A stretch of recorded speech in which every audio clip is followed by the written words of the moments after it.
This week on the podcast, it's our first one of 2021, and Carrie and I are talking about Disney's Hollywood Studios. Some of the attractions there, are they really overrated or are they underrated? Or maybe they're rated just right. Stay tuned to find out.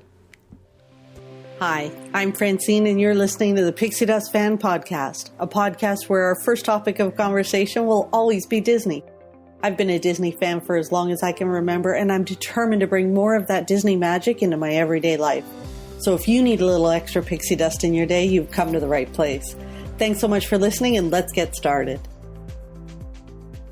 Welcome, everyone, to another episode of the Pixie Dust Fan Podcast. Happy New Year, Carrie! Happy New Year! This is our first episode of 2021. Yep. Feels weird to say that, doesn't it? It does. 2021. It honestly didn't feel like much of a New Year rollover to me this year. I don't know about you. Did you do anything fun on New Year's Eve? I binge watched The Queen's Gambit on Netflix.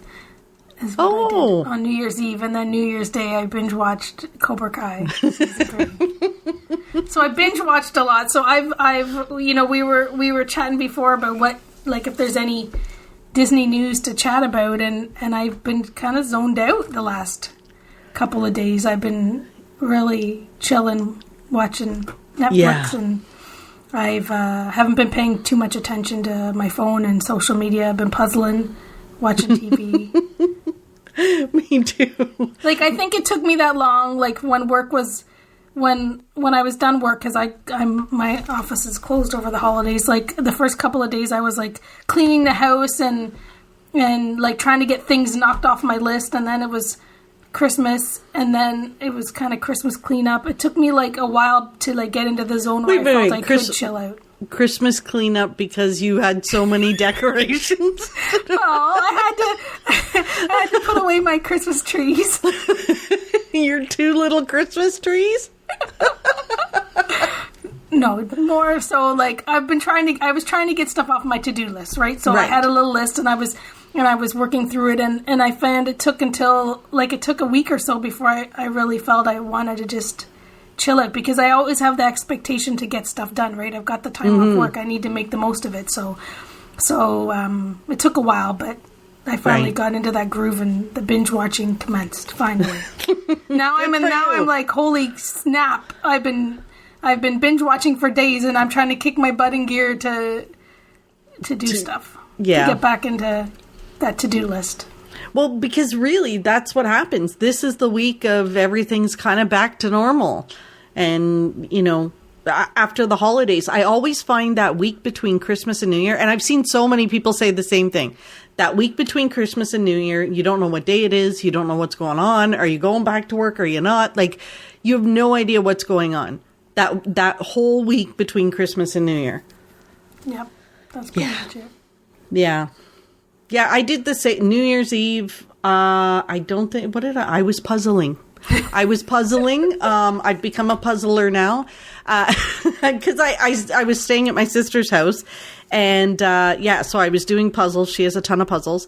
And I watched the New Year's countdown with Andy Cohen and Anderson Cooper. And I just love Anderson Cooper. I think he's so cute. And they were doing shots. And I'm telling you, it was the funniest thing where they were interviewing Snoop Dogg. And Anderson Cooper had a giggle fit. And, it wasn't even really funny. Like, what they were talking about was not funny, but he got into such a giggle fit, and he couldn't stop laughing that he started coughing.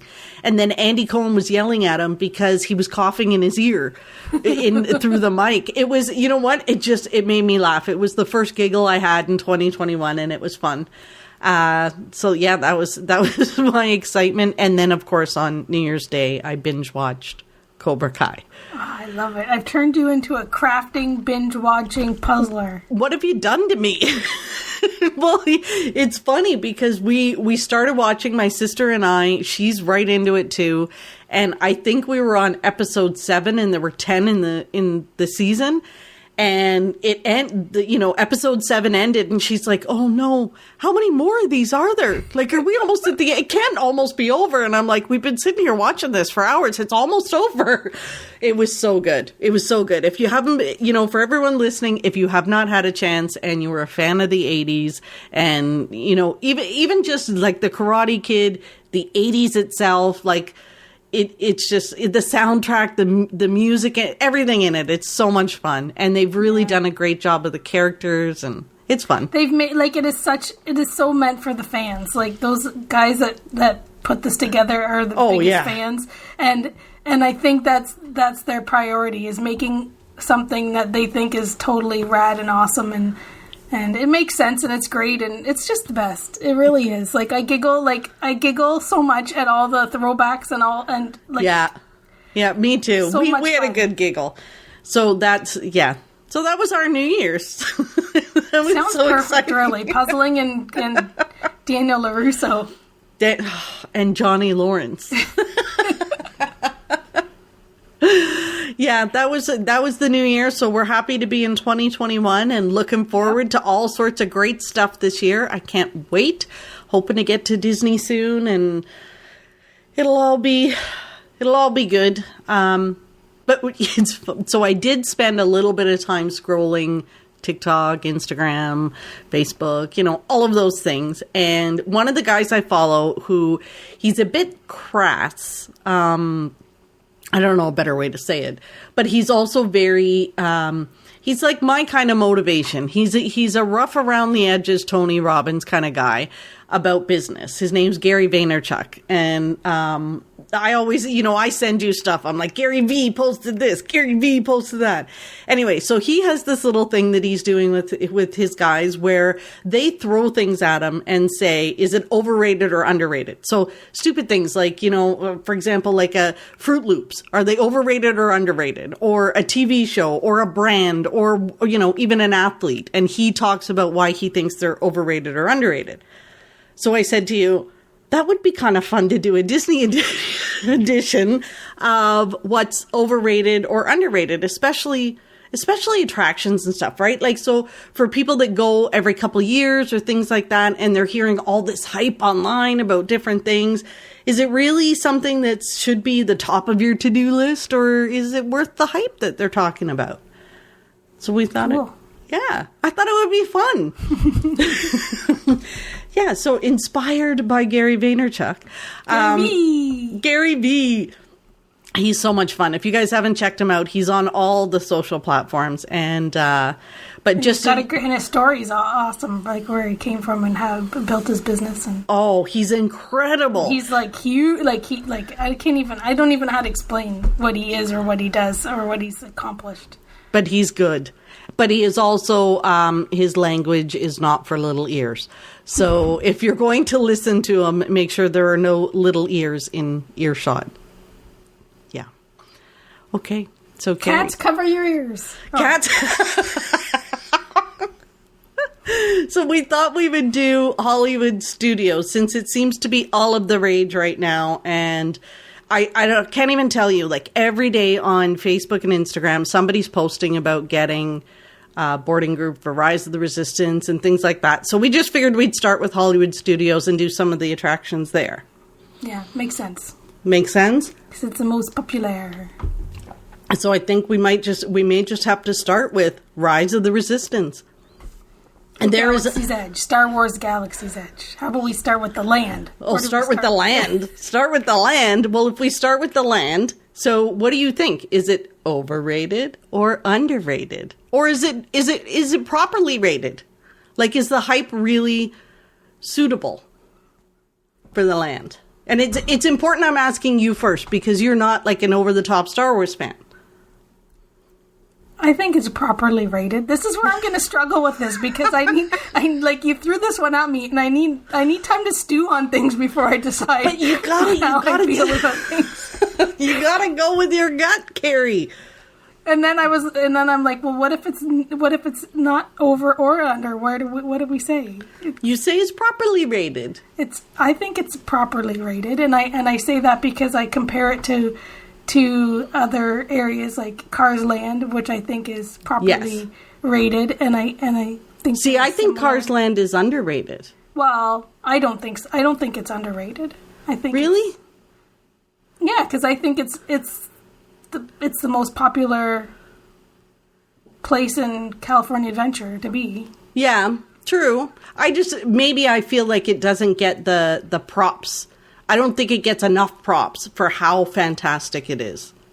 And yes, I'm saying this about California Adventure, but I really don't think it gets enough props for how immersive that land is. So I think Star Wars Galaxy's Edge is similar to that.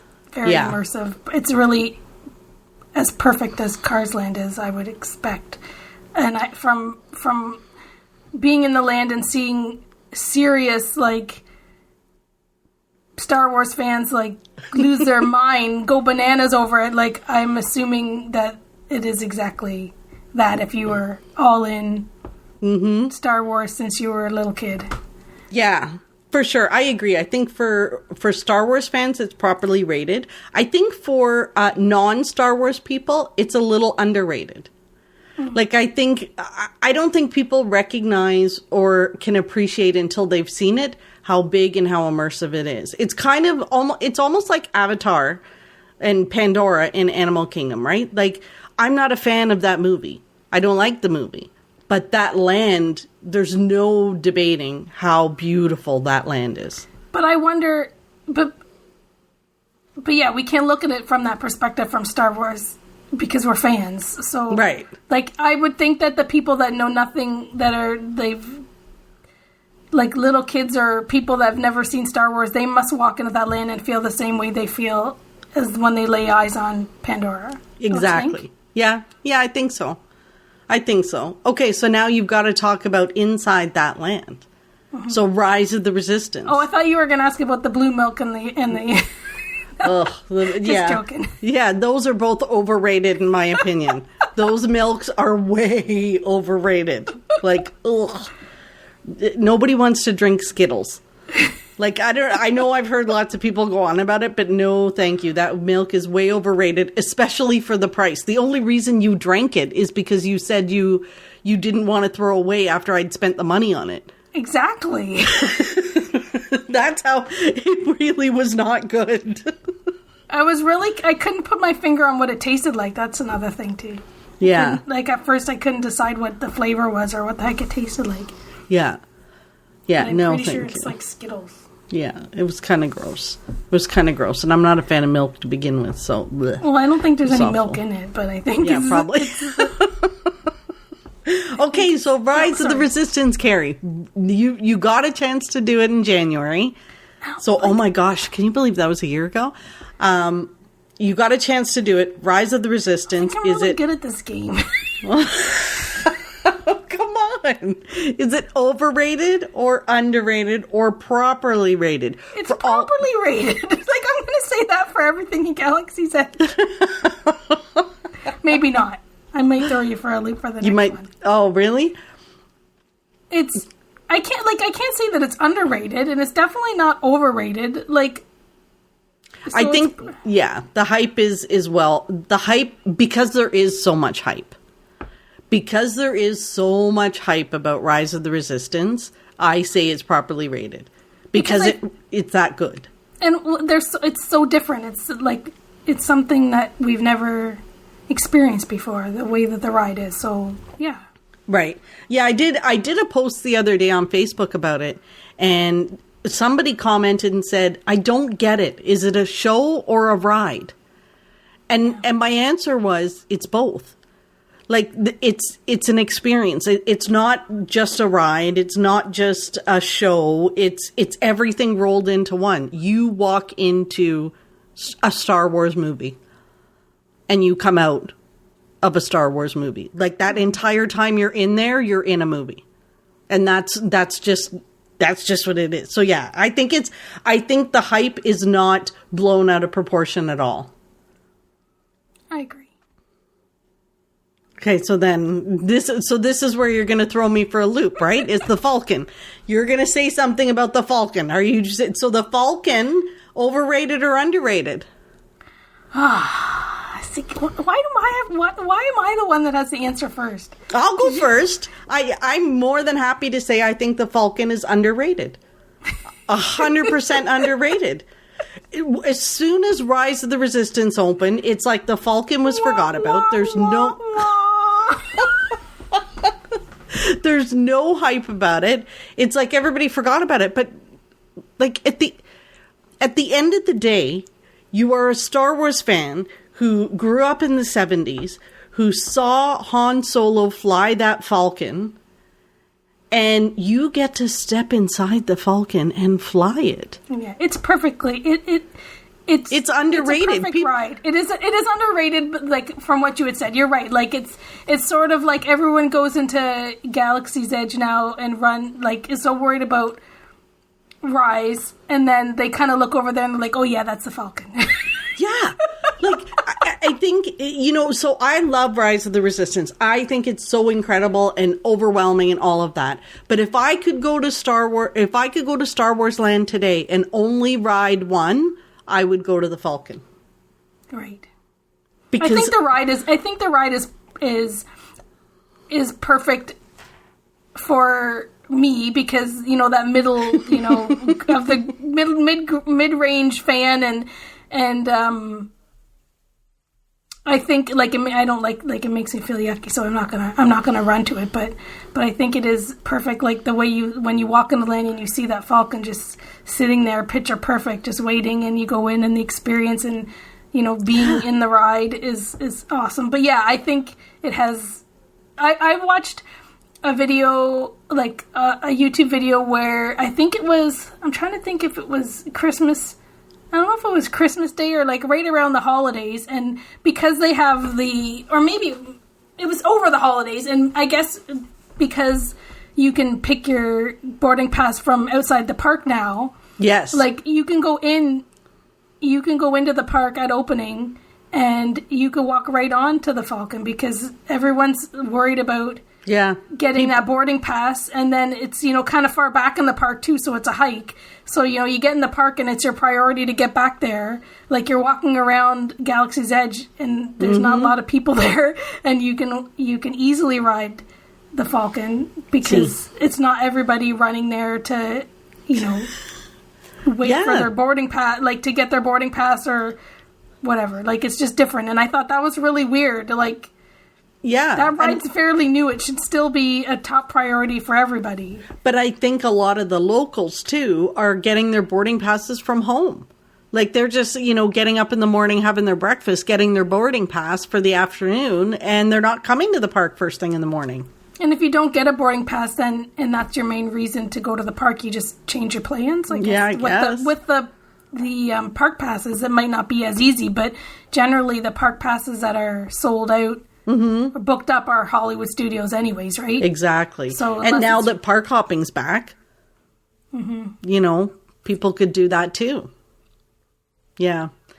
Okay, so I think we've covered Star Wars Land. Is perfect. Yeah, it really is. But you really need to ride that Falcon. You need to be and experience what it's like to just be in there, to see the table, to walk those halls that you saw Han and Chewie walking up and down. What would make that perfect, that ride extra perfect, would be Harrison Ford sitting beside me. Holograms of Harrison Ford and Chewbacca. Oh my God, I would pass out. I would pass out. I would pass out. How Rey is in Rise of the Resistance, the hologram of her.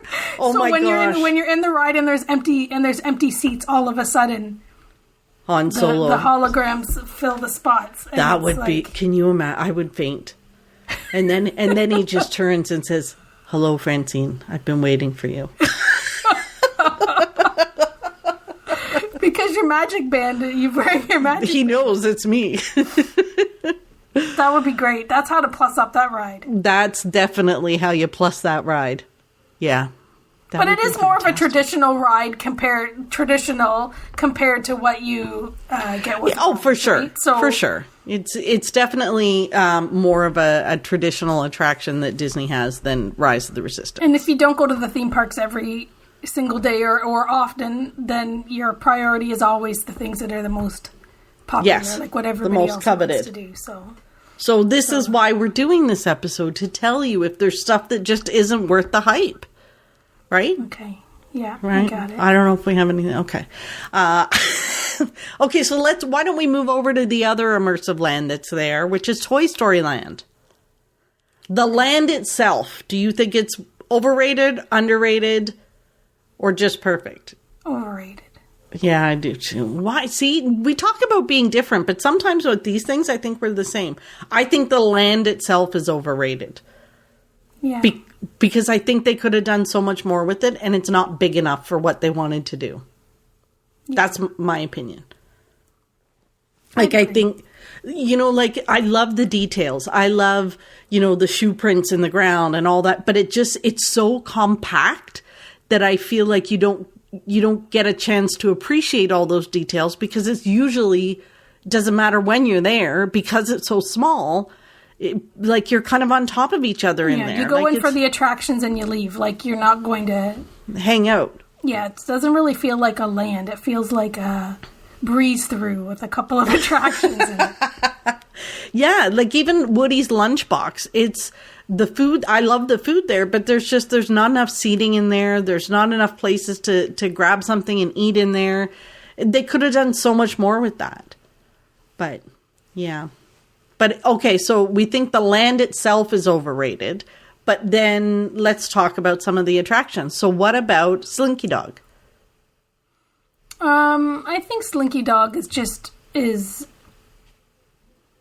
is probably just right. Like, you I don't so? think that it's overrated. I don't think it's underrated. I think it's people are running to it, but I think it's because it's something that's for the whole family. I think it's a good and appropriate thing to have in the theme park. So I think it deserves to be as busy as it should be, because it's kind of a midline. It's kind of like an in-betweener for the whole family can ride on it.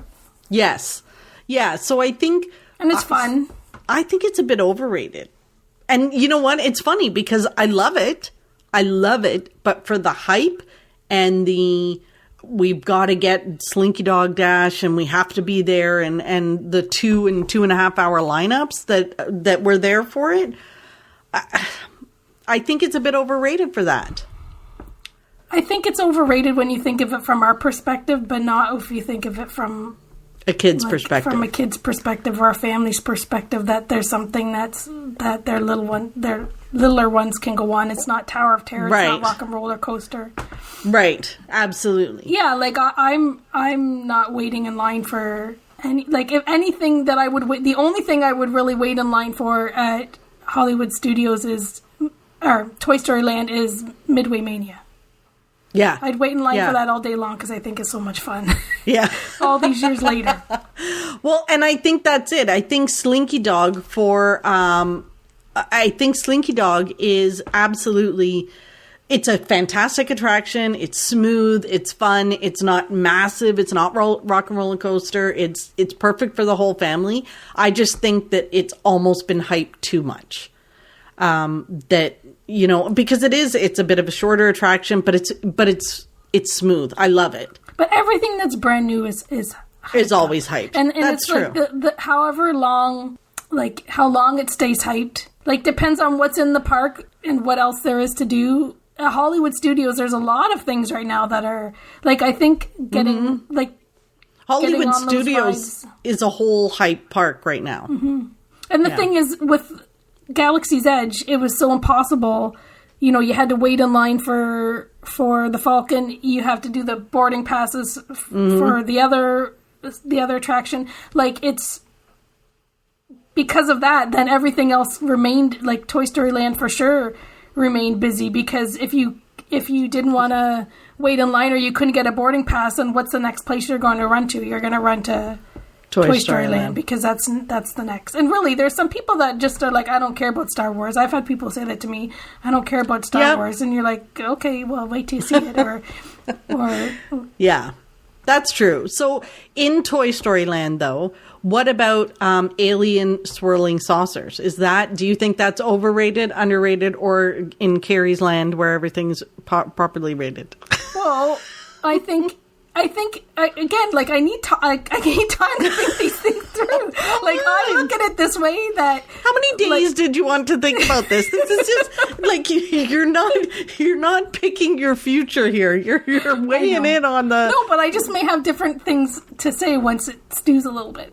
Like, I think with Slinky Dog Dash, it goes hand in hand with the roller coaster with the, what's it called? Alien Swirling Saucers with Slinky Dog Dash. Like, the land was so popular, you had to do both. So you know your priority is Slinky Dog Dash, and while you're there, you knock Alien Swirling Saucers off your list, right? Like, you get a fast pass for Slinky Dog Dash back in the good old days, and you waited in line for Alien Swirling Saucers because you got to check everything off your list. Right. So I guess I'm going to say it's overrated because you ride it because it's new, but I think it's also when you go to Toy Story Land, I would expect you would spend the time there, and you'd be riding the other things and waiting in line while you were waiting for your fast pass for Slinky Dog Dash.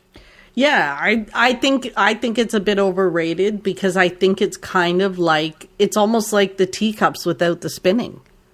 Yeah, but it's fun. A kiddie ride. But it's fun. Like, it's fun. I think it's a bit overrated for what it is. And I think you're right. It's the product of it being in that land. And I think with like, if that was, like, I don't know that, like, they could pull off putting any type of ride like that. Like, when was the last time?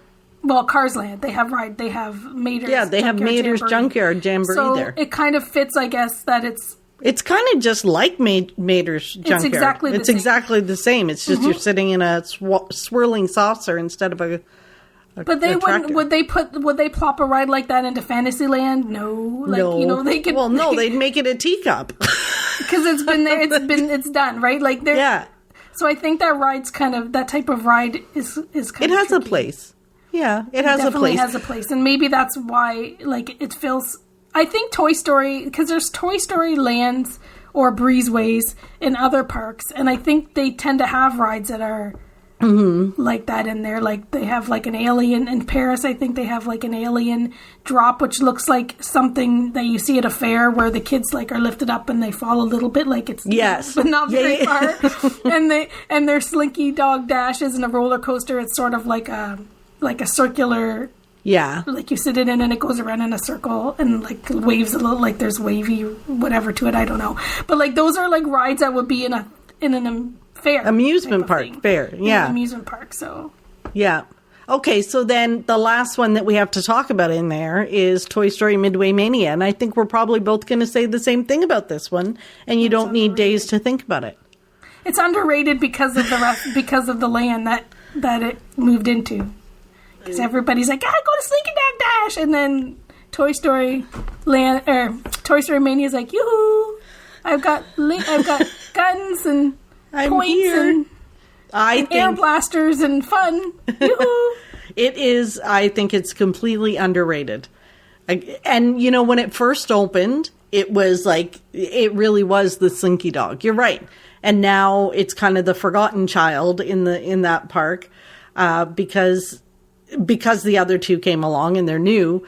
But that is one of the best attractions, I think, anywhere. I love it. It's competitive. It's fun. It holds your attention. You get in that little car, and before you know it, it's over. And it's not a short one. Like, it's not that it's short. It's just you're so immersed in it, and you're having so much fun that the time just flies by. Yep. And really, that's the ride that people ran to. Like, I don't remember being in a park at park opening where people were running. You had to worry about, like, getting, you know, taken out by a stroller or whatever. And, you know, shortly after, we were escorted. Everybody was escorted to the ride. It was kind of the first ride that had that big craze. And now it almost kind of seems forgotten. Like, it breaks my heart, like, that people would pick a fast pass for the Swirling Saucers before they would pick a fast pass. Me too.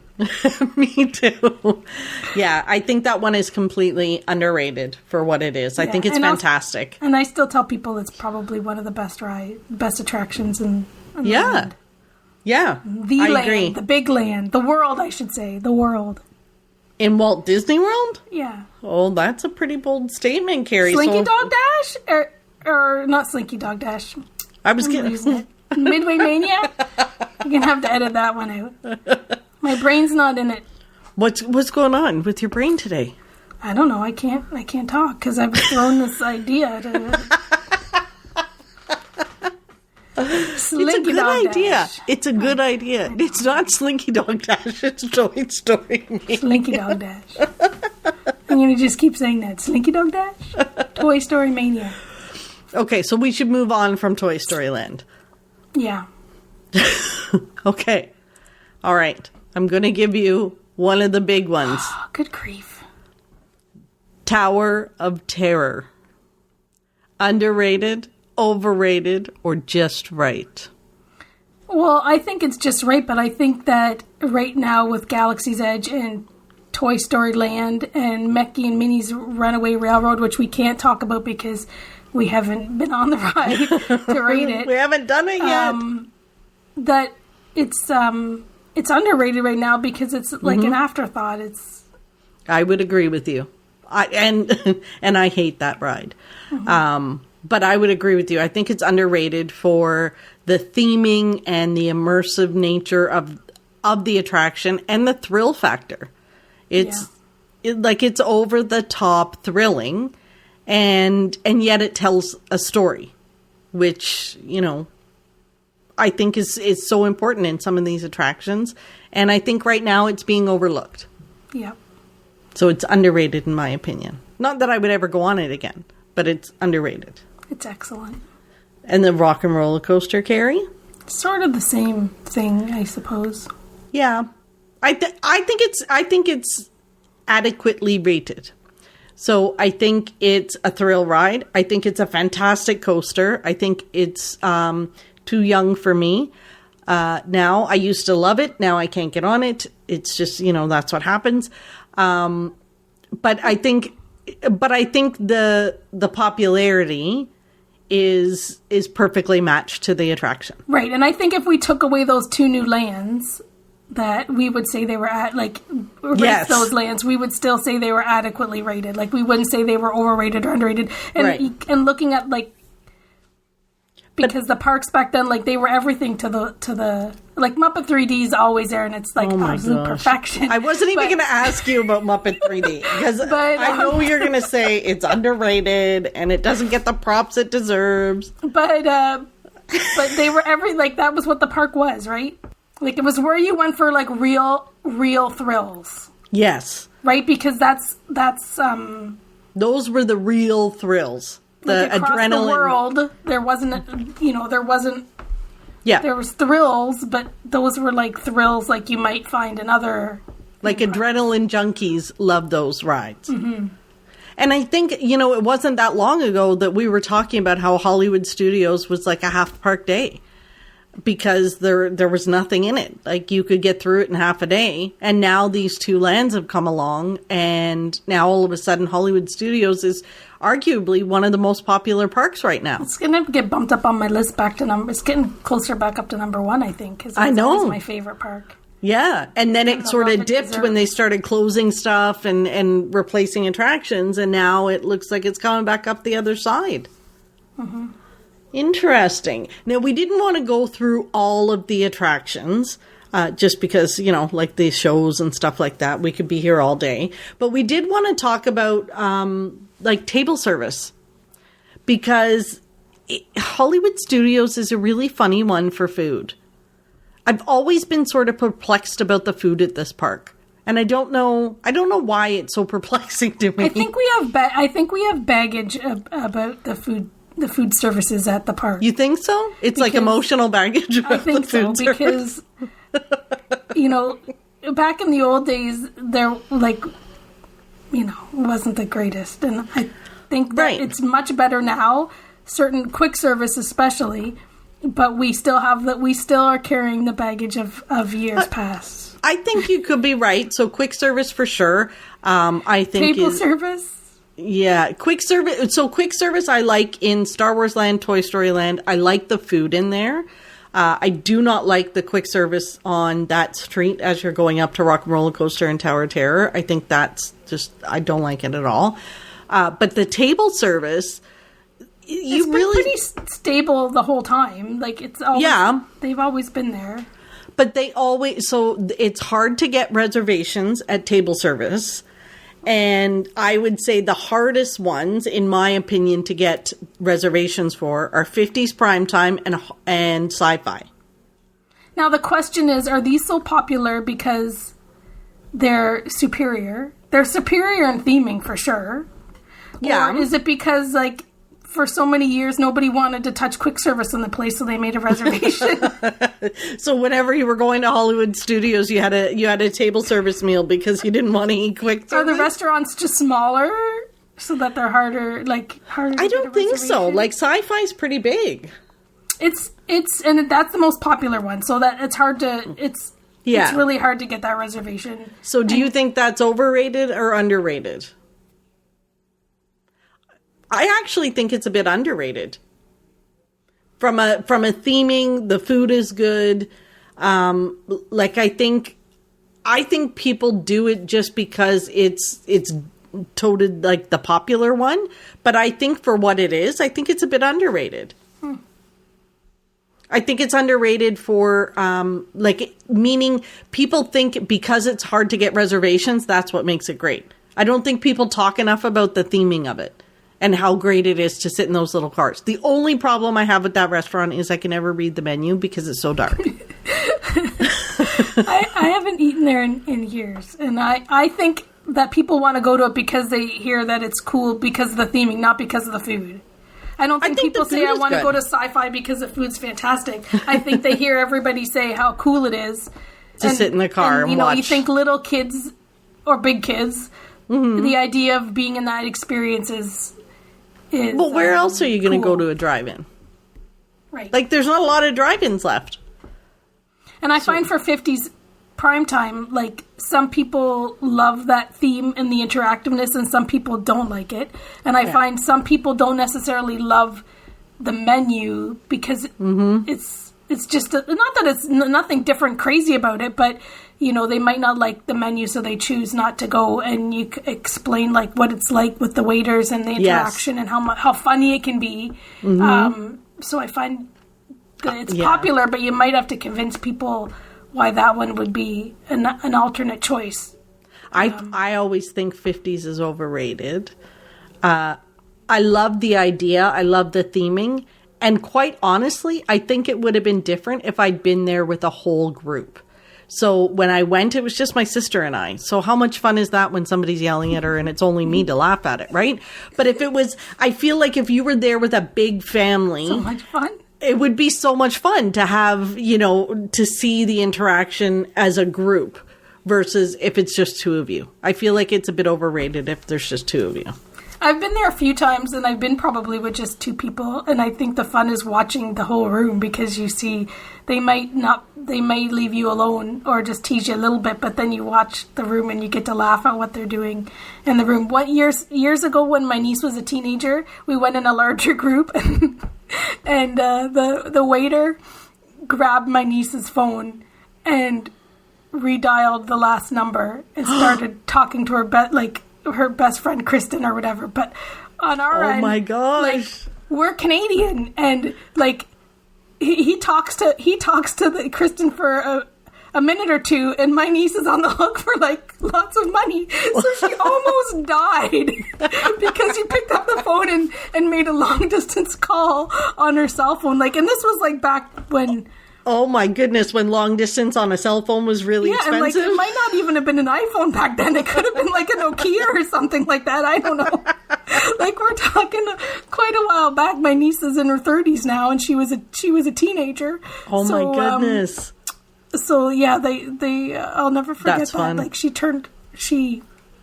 it was. That's funny. So the 50s, for people listening, the 50s are really, they take you back to the 50s. They have the vinyl linoleum tables, and, you know, the wait staff come in and treat you like, you know, elbows off the table, like your family. Tell you to eat your peas. Yeah. Yeah, it's a lot of fun. Scream at each other. They yell into the kitchen like it's their aunt that's cooking or something. Yeah. Well, we have a friend who her husband, like that's his must do when they go to Hollywood Studios is he has to go there for it's the meatloaf I think he gets. Mm-hmm. He loves that. So, yeah. And if someone says they're a meat and potato type person, like they're really fussy, I send them to Mama Melrose. Because I think you can't go wrong with pasta. Yeah, that's true. I think Mama Melrose is I think it's overrated. I don't think it's rated at all. I think it kind of just is tucked away. And it kind of falls off the radar. Nobody notices it. If you can't get a reservation at the other two, you go to Mama Melrose, or if you've got little kids, you go to Hollywood and Vine. That's what it's called, right? Yeah, Hollywood and Vine. What about the Brown Derby? I've never been. I've always wanted to go. That's one of the places I've never eaten at. Yeah, I think it's, for me, I think it's a bit overrated, only because it is so, they go on about the Cobb salad or whatever. So I've gone, and it's a salad. It's a good salad, but for the hype, I don't know. I don't know. Maybe I'm missing something. Maybe there's some different meals that I should have been eating there that I should try different at the Brown Derby. But the Cobb salad was good. If anybody, but I feel like it's a bit overrated. As you know, I quite enjoy sitting at the little bar outside. I like that little spot there, which is good. And what about the carrot cake cookie? Should we just round it up? I think we got to wrap it up with the carrot cake cookie is completely underrated. It's completely underrated. So you get that at the Starbucks. Yeah, it used to be at the bakery. It used to be at the bakery, and now it's at Starbucks. Who knows where it'll end up. But the carrot cake cookie is completely underrated. And I'm not one. I don't like the idea of fruits or vegetables in my cakes. Like, it doesn't make sense to me. Why would you? Is it a cookie?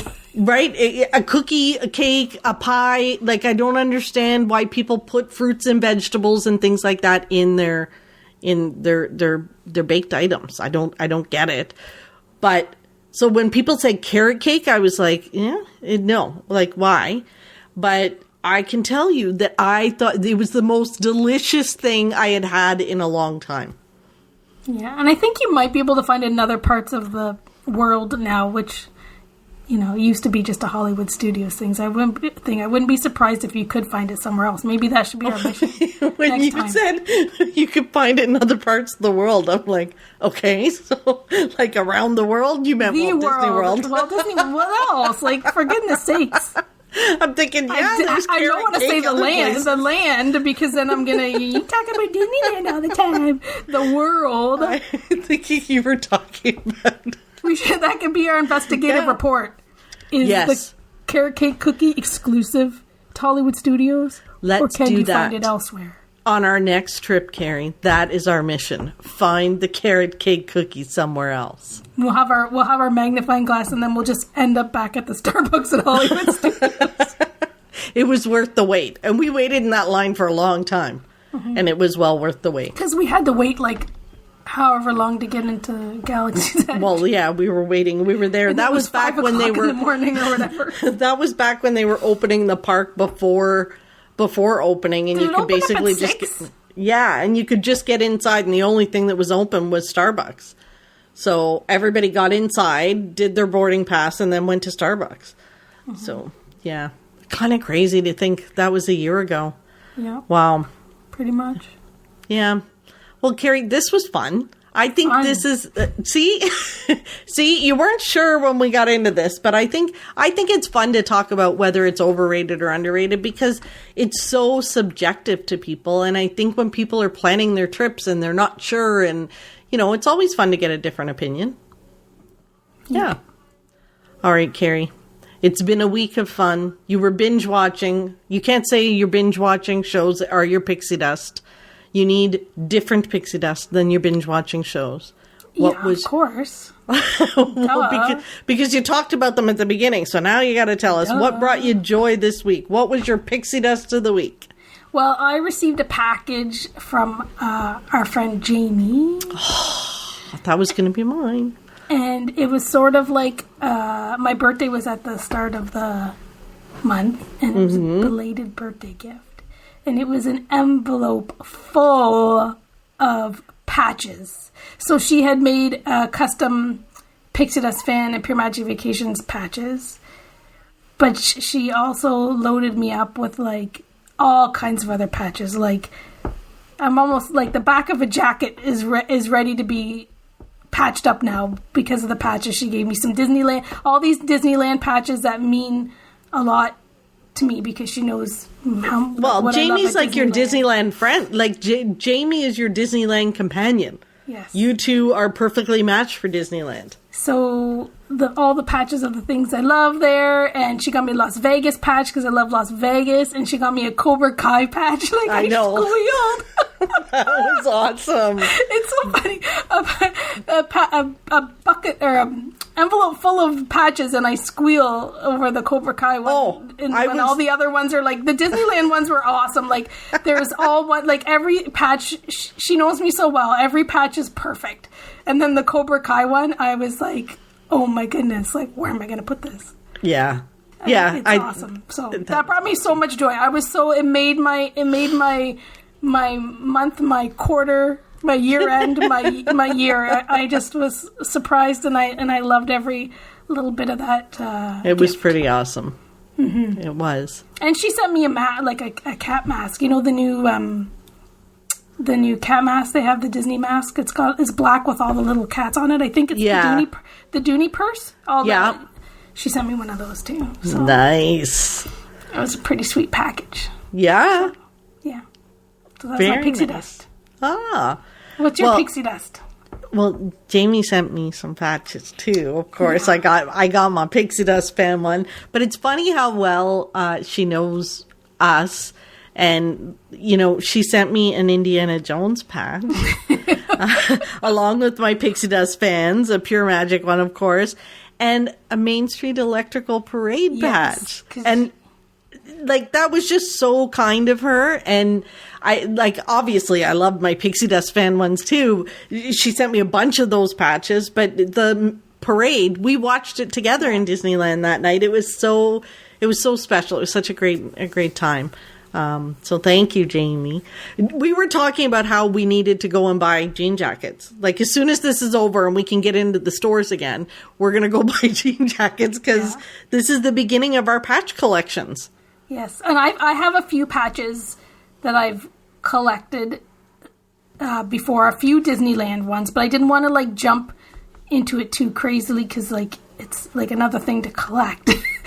I know, Carrie. We've got to stop with the collections, man. Like with the Funkos and the patches and the Doonies. Like I can't collect anymore. But I guess it's really not a collection if we actually put them on a jacket and wear the jacket. Is it a collection? I think it's still a collection, isn't it?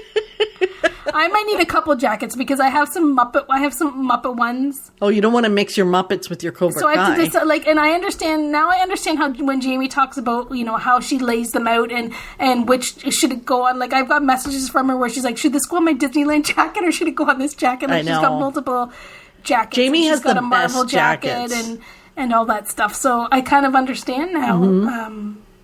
Well, you know what? I will link in the show notes to the blog that Jamie wrote for me about how she brought some Disney to her wedding day. But one of the pictures, it's like my most favorite picture that she has, is her in her wedding dress with her jean jacket on. And it's her jean jacket with all her patches on it. And it's just stunning. Like that she actually, it's a beautiful picture. So people, you got to go check her out.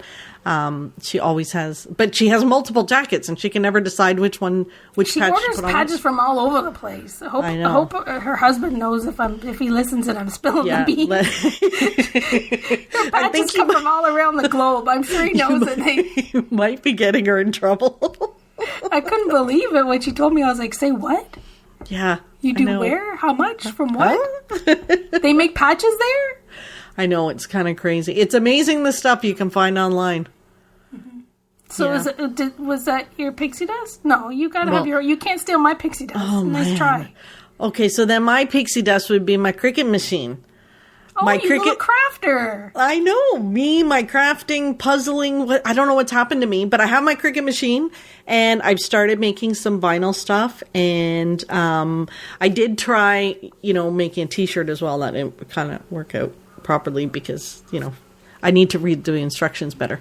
But making some of the vinyl, you've been impressed with some of the stuff I've sent you pictures of. Mm-hmm. So, yeah, I think it's fun. I like it. And I'm just about to make a car decal and some wall decal. There's going to be stuff everywhere. So I love it. It's exciting. That's cool. Yeah. Well, Carrie, this is, as always, fun to chat with you. And this is our first podcast of 2021. Woohoo! So thank you to everyone listening. And we'll see you next week. See you soon.